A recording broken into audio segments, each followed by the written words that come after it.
आप लोगों का स्वागत है A1 कंप्यूटर इंस्टीट्यूट में।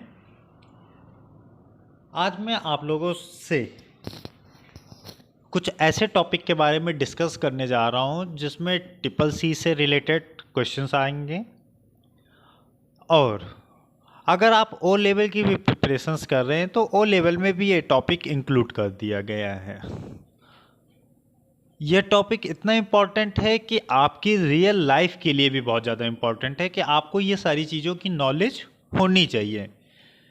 तो आज हम लोग जो टॉपिक पढ़ने जा रहे हैं, हम आपको बता रहे हैं। टॉपिक पढ़ने से पहले मैं आपसे कहूँगा कि आप हमारे चैनल को सब्सक्राइब कर दीजिए, लाइक करिए और बेल आइकन पे क्लिक कर दीजिए, जैसे जो भी हमारे नोटिफिकेशंस होते हैं, जो भी मैं नई वीडियो लोड करता हूँ, वो आप तक पहुँच सके। आज का टॉपिक हम लोग जो डिस्कस करने जा रहे हैं वो है digital financial services, application of digital financial service. मतलब डिजिटल फाइनेंशियल सर्विसेज का एप्लीकेशंस के बारे में हम लोग डिस्कस करने जा रहे हैं। सबसे पहले आ जाता है डिजिटल फाइनेंशियल सर्विसेज क्या होती है, what is a digital financial services. तो डिजिटल फाइनेंशियल सर्विसेज के बारे में मैं आपको बताना चाहूँगा कि अगर आप जो भी ट्रांजेक्शन्स इंटरनेट के माध्यम से, मोबाइल फ़ोन के माध्यम से या किसी भी डिजिटल तरीके से अगर कोई भी ट्रांजैक्शंस आप करते हो तो वो सारी सर्विसेज आपकी डिजिटल फाइनेंशियल सर्विस में इंक्लूड हो जाती है। अब अगर आपको कभी भी किसी को पैसा ट्रांसफ़र करना होता है एक जगह से दूसरी जगह, या आपको कोई भी बिल पे करना होता है, तो ये जो सेवाएं होती हैं ये आपको 24 आवर्स ये सर्विसेज मिलती है। 24/365 डेज तक ये सर्विसेज आप यूज कर सकते हो। तो डिजिटल फाइनेंशियल हमारा बेसिकली डिजिटल फॉर्मेट में अगर हम कभी भी पेमेंट्स का यूज करते हैं मोबाइल फ़ोन या इंटरनेट या कोई भी वॉलेट के थ्रू, तो हम लोग डिजिटल फाइनेंशियल सर्विस को एक्सेस कर रहे हैं, जो आप लोग रियल लाइफ में करते भी हो और बहुत लोग यूज करते आ भी रहे हैं। नेक्स्ट हमारा आ जाता है डिजिटल फाइनेंशियल का ऑब्जेक्टिव क्या है। जो डिजिटल फाइनेंशियल जो है वो किस लिए बनाया गया है कि हमारी जो है जो हमारा इन्वेस्टमेंट होते हैं, अगर आप उसको कैशलेस करना चाहते हो, मतलब अगर आप कहीं पे भी कुछ पेमेंट कर रहे हो, अगर आप उसको पैसा ट्रांसफर डिजिटल तरीके से करते हो तो वो सारी चीज़ें हमारी डिजिटल सर्विसेज कहलाती हैं। डिजिटल सर्विसेज में आपका कैश का लेन देन नहीं चलता है, मतलब आप कैश लेस हो जाते हो, मतलब आपको बिना पॉकेट में कुछ पैसे रखे बिना भी आप कहीं पे भी भाई आसानी से घूम सकते हो। बस आपकी एक सेवा होनी चाहिए, आपके मोबाइल में कोई भी डिजिटल फाइनेंशियल टूल्स आपके मोबाइल में एक्टिवेट होना चाहिए, जिसके द्वारा आप किसी को दूसरे को पैसा ट्रांसफ़र कर सको। ये सरकारी योजना के थ्रू चलाया गया एक प्लेटफॉर्म है जो बहुत ज़्यादा एक्सेस किया जाता है। अब डिजिटल फाइनेंशियल सर्विस से अगर हम लोग यूज नहीं करते हैं तो हम लोग डिजिटल फाइनेंशियल सर्विस का यूज अगर आप नहीं कर रहे हो तो कैसे नहीं कर पा रहे हो। अगर आपका बैंक में अकाउंट नहीं है या आपके पास कोई ऐसा कार्ड नहीं है जिसके द्वारा आप अपने डिजिटल फाइनेंशियल में पैसा ऐड कर सको या किसी को पैसा ट्रांजैक्शंस कर सको, तो इसके लिए हमें बैंक की रिक्वायरमेंट पड़ती है। लेकिन बहुत लोग होते हैं जो आप लोगों को बैंक में सेविंग भी नहीं करते हैं, तो आपको सेविंग करने के लिए भी रिक्वायरमेंट होती है कि आप अपने अकाउंट से पैसे को सेविंग करो। अब सेविंग करने के लिए किन किन चीज़ों की रिक्वायरमेंट होती है, जैसे आपने वाई आर सेविंग इंडेड, तो सेविंग इंडेड करने के लिए आपको इमरजेंसी के लिए आप सेविंग करते हो, फ्यूचर नीड्स के लिए आप सेविंग करते हो, रिटायरमेंट जैसे है, आवर प्रॉपर्टी है, आपको कोई व्हीकल लेना है, या एजुकेशंस के लिए आप सेविंग करते हो, आप किसी लार्ज एक्सपेंसेस के लिए सेविंग करते हो, रिटायरमेंट पर्पस के लिए सेविंग करते हो, या रिस्पॉन्सिबिलिटी के लिए। रिस्पॉन्सिबिलिटी जैसे आपको फैमिली की रिस्पॉन्सिबिलिटी है, बच्चे को एजुकेशंस देना है, बेटियों की शादी करनी है, तो उसके लिए आपके लिए रिस्पॉन्सिबिलिटी होती है जिसके पर्पस के लिए आप सेविंग करते हो। अब सेविंग भी आप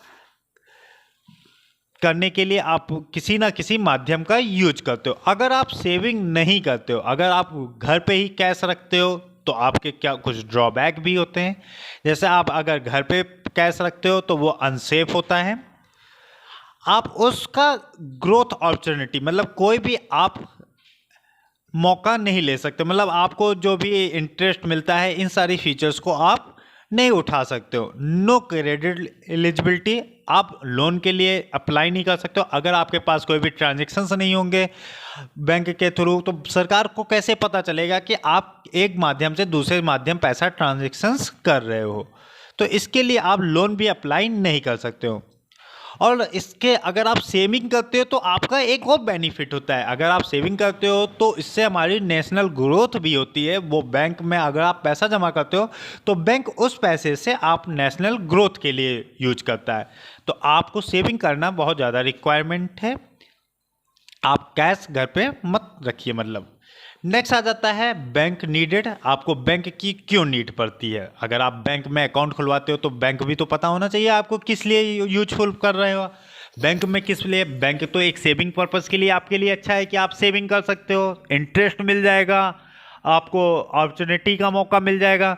लेकिन इसके अलावा आप बैंक में आप सिक्योर मनी, आपकी मनी भी सिक्योर रहेगी, आपको कोई भी मतलब पैसा चोरी नहीं कर सकता है। अर्न इंटरेस्ट ले सकते हो, गेट लोन और लोन, ये एक बहुत अच्छी हैबिट्स मानी जाती है आप सेविंग करने के लिए। अब सेविंग करते समय आपको कुछ बैंक की चेकें मिल जाती हैं जिसमें आपकी simple cheque, multi city cheque और डिमांड ड्राफ्ट चेक हो जाती हैं। और अगर आप बैंक में अकाउंट खुलवाते हो तो बहुत सारे लोग जो होते हैं जो कहते हैं कि मेरे पास पैसा जमा कर दो, मैं इन पैसे का दुगना कर दूंगा। आपने हेरा फेरी मूवी देखी ही होगी जिसमें आप ट्रिपल पैसा कर देते हैं। तो इस तरह के लोगों से आप बच जाओगे अगर आप बैंक में सेविंग करते हो। तो ये सारी चीज़ों बेनिफिट उठाने के लिए आप बैंक में सेविंग कर सकते हो। अगर आप बैंक में आप सेविंग करते हो तो बैंक आपको क्या क्या कौन कौन से प्रोडक्ट के द्वारा आप सेविंग कर सकते हो? बैंक में जब भी आप अकाउंट खोलने जाते हो तो आपके पास टाइप्स ऑफ अकाउंट्स होते हैं जिसमें आपका पहला अकाउंट आ जाता है सेविंग अकाउंट। सेविंग अकाउंट में आपको एटीएम कार्ड मिलता है, आपको चेकबुक भी मिलती है और आपको उस पैसे का कुछ इंटरेस्ट अमाउंट भी मिलता है। नेक्स्ट सेविंग अकाउंट के बाद नेक्स्ट आ जाता है रिकरिंग डिपॉजिट, आरडी जिसको बोलते हैं। आरडी हम लोग 6 मंथ से 10 ईयर्स तक करा सकते हैं। इसमें हमें इंटरेस्ट रेट जो मिलता है वो एफडी से सिमिलर ही मिलता है। आप 100 रुपये तक की आरडी ओपन करा सकते हो। आरडी का मतलब क्या होता है? रिकरिंग डिपॉजिट, जो आप मंथली बेसिस पे बैंक को पैसा देते हो। आपने जैसे 1 साल के लिए रिकरिंग डिपॉजिट कराया है तो 1 साल के बाद आपको इंटरेस्ट मिल के जो पैसा मिलता है वो आपका बेनिफिट होता है। तो आप एक आरडी अकाउंट भी खोल सकते हो। आरडी के बाद आ जाता है fixed deposit amount. Fixed deposit amount में ये भी आपका 6 मंथ से 10 ईयर्स तक होता है। इसमें इंटरेस्ट रेट सबसे ज़्यादा माना जाता है। लेकिन एफडी और आरडी में डिफरेंशिएट ये है कि आप एफडी अगर कराते हो तो आपको एक साथ पूरा पैसा आपको एक साथ जमा करना पड़ता है। जैसे आपने 10,000 की एफडी कराई तो 10,000 रुपये बैंक में डिपॉजिट कर दिया, आपने 1 साल के लिए एफडी करा दी उस पैसे की। और आरडी में क्या है कि आप 1,000 रुपये पर मंथ जमा कर रहे हो तब भी आपको उतना ही, उसके सिमिलर इंटरेस्ट मिलेगा, उतना ही इंटरेस्ट नहीं, उससे सिमिलर इंटरेस्ट। तो अगर आप मंथली बेसिस पे कराना चाहते हो तो आरडी, अगर आप फिक्स अमाउंट एक बार जमा करना चाहते हो तो उसको क्या बोलेंगे? एफडी। नेक्स्ट हमारा आ जाता है करंट अकाउंट। करंट अकाउंट जो हमारा ओपन किया जाता है किसी फर्म से रिलेटेड अकाउंट ओपन किया जाता है। अगर कोई भी बिजनेसमैन या कोई भी कंपनी अपने नाम से अकाउंट खुलवाती है तो उसे हम लोग करंट अकाउंट बोलते हैं। करंट अकाउंट्स में आपको किसी प्रकार का कोई बेनिफिट नहीं मिलता, ना आपको कोई इंटरेस्ट पे करना पड़ता है, लेकिन इसके चार्जेस भी बहुत हाई होते हैं। इसमें मिनिमम आपको 5,000 तक अकाउंट रखना पड़ता है।